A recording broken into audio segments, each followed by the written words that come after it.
स्कंद माता की कथा। जय माता दी। आप सभी को नवरात्रि के 5वें दिन की ढेर सारी शुभकामनाएं। आज के इस वीडियो में आप सुनेंगे माँ स्कंद माता की कथा। देवासुर संग्राम के सेनापति भगवान स्कंद यानी भगवान कार्तिकेय जी की माता होने के कारण इन्हें स्कंद माता के नाम से जाना जाता है। यह देवी शक्ति और सुख का एहसास कराती हैं। स्कंद माता शूरमंडल की अधिष्ठात्री देवी हैं। इसी कारण इनके चेहरे पर तेज विद्वान है। इनका वर्ण शुभ्र है। भगवान स्कंद को बाल रूप में गोद में बिठाए हुए यह देवी वात्सल से ओतप्रोत हैं। माँ की उपासना के साथ ही भगवान स्कंद की उपासना स्वयं ही पूर्ण हो जाती है, क्योंकि भगवान स्कंद बाल स्वरूप में सदा ही अपनी माँ की गोद में विराजमान रहते हैं। भवसागर के दुखों से मुक्ति पाने के लिए इससे दूसरा सुलभ साधन कोई नहीं है। स्कंद माता के कमल के आसन पर विराजमान रहती हैं, इसलिए इन्हें पद्यवासना देवी भी कहते हैं। इनका वाहन भी शिव है। इन्हें कल्याणकारी शक्ति की अधिष्ठात्री भी कहा जाता है। इन देवी की 4 भुजाएं हैं। दाएं तरफ की ऊपर वाली भुजा से इन्होंने भगवान स्कंद को गोद में पकड़ा हुआ है।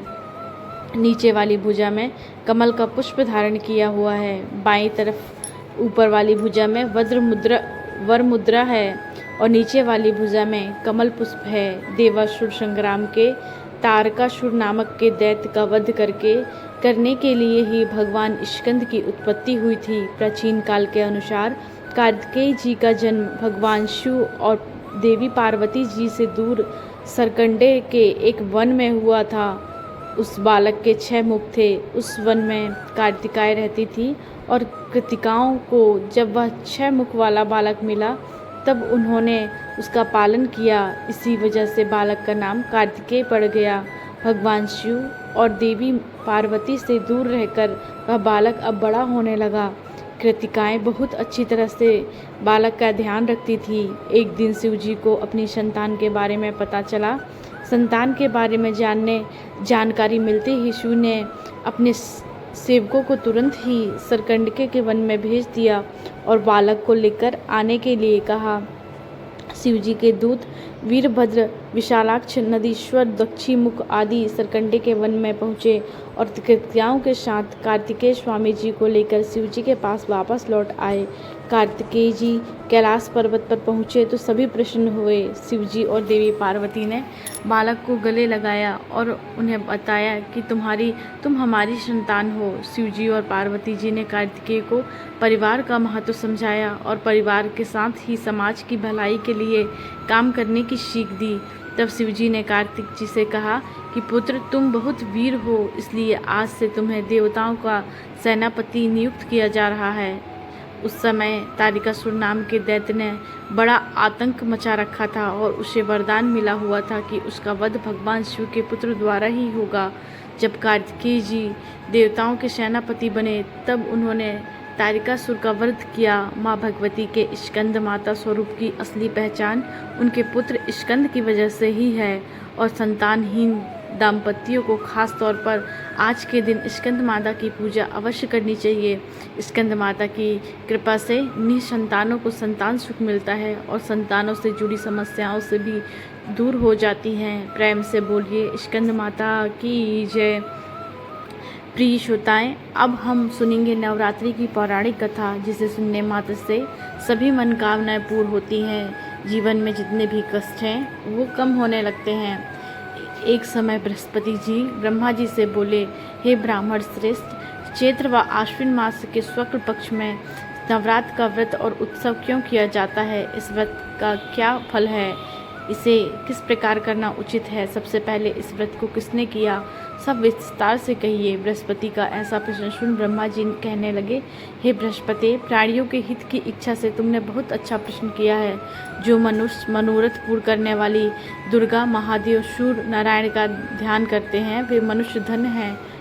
यह नवरात्र व्रत संपूर्ण कामनाओं को पूर्ण करने वाला है। इसके करने से पुत्र की कामना वाले को पुत्र, धन की लालसा वाले को धन, विद्या चाहने वाले को विद्या और सुख की इच्छा प्राप्त करने वालों को सुख मिलता है। इस व्रत को करने से रोगी मनुष्य का दूर हो जाता है, मनुष्य की संपूर्ण विपत्तियाँ दूर हो जाती है और घर में समृद्धि होती है तथा वन्यता को पुत्र प्राप्त होता है। समस्त पापों से छुटकारा मिल जाता है और मन का मनोरथ सिद्ध हो जाता है। जो मनुष्य इस व्रत को नहीं करता वह अनेक दुखों को भोगता है और कष्ट व रोग से पीड़ित अंगहीनता को प्राप्त होता है। इसके संतान नहीं होते, उसके संतान भी नहीं होते। वह धन धान्य से रहित हो भूख प्यास से व्याकुल घूमता रहता है और संज्ञाहीन हो जाता है।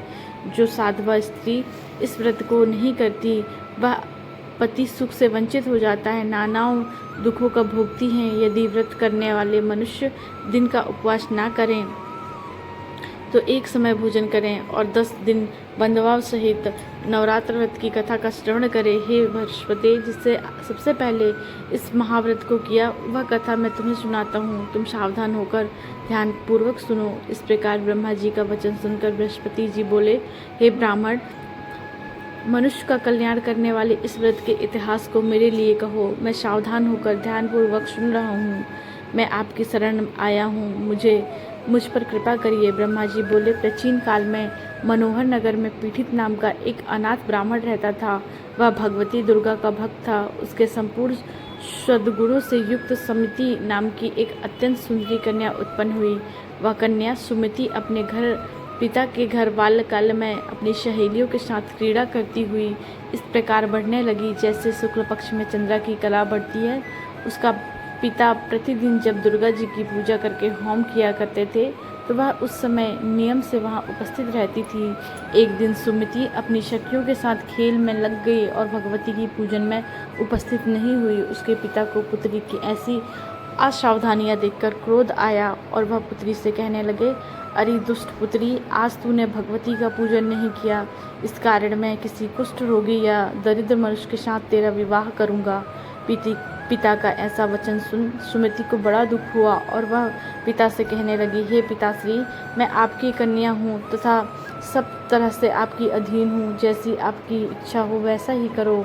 राजा से कुष्ठी से दरिद्रता अथवा उसके साथ होना चाहो मेरा विवाह कर दो, पर होगा वही जो मेरे भाग्य में लिखा है। पिताश्री, मेरा तो अटल विश्वास है, जो मेरा कर्म करता है उसको कर्मों के अनुसार वैसा ही फल मिलता है, क्योंकि कर्म करना मनुष्य के अधीन है और फल देना ईश्वर के अधीन है। जैसे अग्नि में पड़े से त्रागड़ी इसका अधिक प्रदीप्त कर देते हैं, इस प्रकार करने के निर्भयता से कहे हुए वचन सुन उस ब्राह्मण ने अधिक क्रोधित हो अपनी कन्या का विवाह एक कुष्ठी के साथ कर दिया। अत्यंत क्रोधित होकर पुत्री से कहने लगा, हे पुत्री, अपने कर्म का फल भोगो, देखे भाग्य के भरोसे रहकर क्या करती हो। पिता के ऐसे कटु वचन को सुनकर सुमति अपने मन में विचार करने लगी, अहो मेरा भाग्य बड़ा दुर्भाग्य है जिसे मुझे ऐसा पति मिला।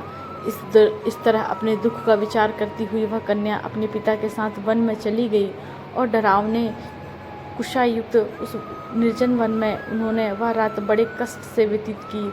उस गरीब बालिका की ऐसी दशा देख देवी भगवती ने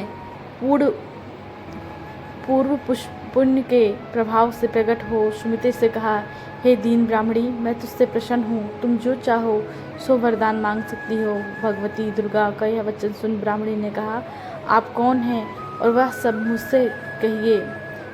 ब्राह्मणी का ऐसा वचन सुन देवी ने कहा कि मैं आदि शक्ति भगवती हूँ और मैं ब्रह्म विद्या व सरस्वती हूँ। प्रसन्न होने में मैं प्राणियों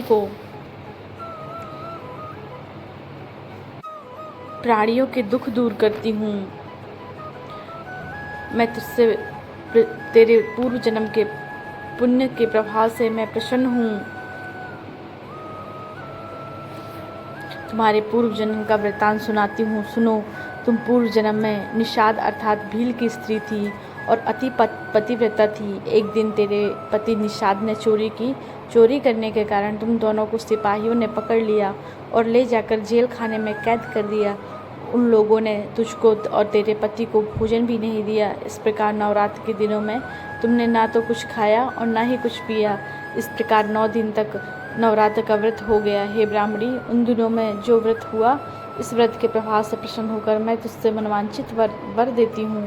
तुम्हारी जो इच्छा हो सो मांग लो। इस प्रकार दुर्गा के वचन सुन ब्राह्मणी बोली, अगर आप मुझ पर प्रसन्न हो तो हे दुर्गे, मैं आपको प्रणाम करती हूँ।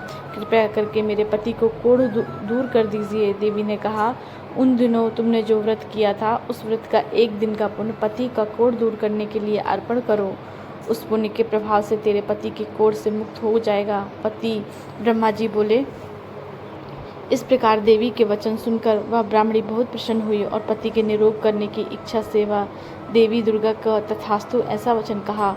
जब उसके पति का शरीर भगवती दुर्गा की कृपा से कुष्ठ रोग से रहित हो गया तो अति कांतिवान हो गया। वह ब्रह्माणी पति की मनोहर देह को देखी देवी की स्तुति करने लगी, हे दुर्गे, आप दुर्गति को दूर करने वाली, तीनों लोगों का संताप हरने वाली, समस्त दुखों को दूर करने वाली, रोगी मनुष्य को निरोग करने वाली, प्रसन्न हो, मनवांछित फल देने वाली, दुष्टों का नाश करने वाली, जगत की माता हो। हे अम्बे, मुझ पर निरपराध अबला को मेरे पिता ने कुष्ठी मनुष्य के साथ विवाह कर घर से निकाल दिया। पिता से तिरस्कृत निर्जन वन में विचर रही हूँ। अपने मेरा इस विपदा में उद्धार किया है। हे देवी, मैं आपको प्रणाम करती हूँ, मेरी रक्षा करिए। ब्रह्मा जी बोले, हे बृहस्पति, उस ब्राह्मणी की ऐसी स्तुति सुन देवी प्रसन्न हुई और ब्रह्माणी से कहा, हे ब्राह्मणी, तेरे उद्यालय नामक अति बुद्धिमान, धनवान, कीर्तिवान और जितेंद्रीय पुत्र शीघ्र उत्पन्न होगा।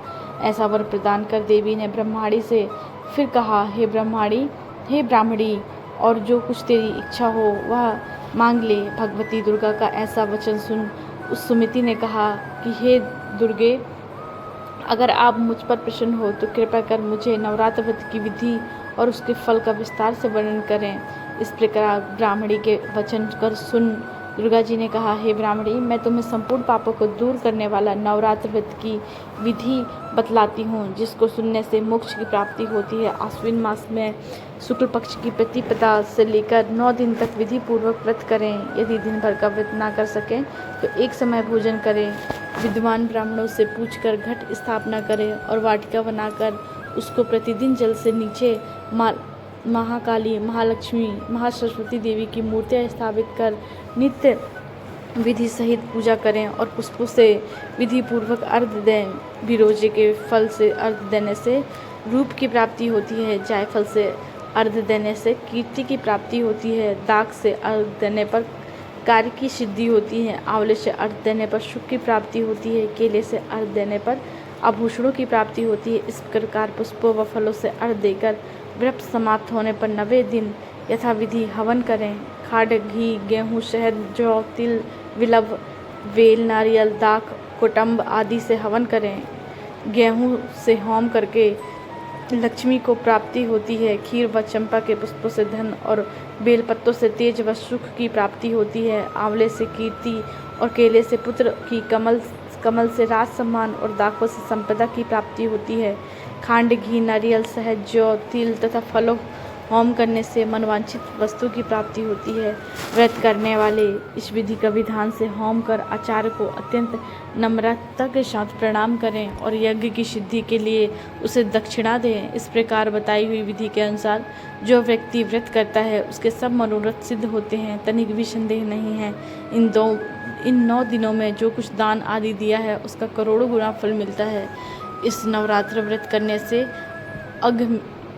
अश्वमेघ यज्ञ का फल मिलता है। हे ब्राह्मणी, इस संपूर्ण कामनाओं को पूर्ण करने वाले उत्तम व्रत को तीर्थ, मंदिर, घर की विधि के अनुसार करें। ब्रह्मा जी बोले, हे बृहस्पति, इस प्रकार ब्राह्मणी को इस व्रत विधि और फल बताकर देवी अंतर्ध्यान हो गई। जो मनुष्य या स्त्री इस व्रत को भक्तिपूर्वक करता है वह इस लोक में सुख प्राप्त कर अंत में दुर्लभ मोक्ष को प्राप्त होता है। बृहस्पति, इस दुर्लभ व्रत का महात्म्य जो मैंने तुम्हें बतलाया है, यह सुनकर बृहस्पति जी आनंद से प्रफुल्लित हो गई। ब्रह्मा जी कहने लगे, हे ब्राह्मण, आपने मुझ पर अति कृपा की है जो मुझे इस नवरात्र व्रत का महात्म्य सुनाया है। ब्रह्मा जी बोले, हे बृहस्पति, यह देवी भगवती संपूर्ण लोगों का पालन करने वाली इस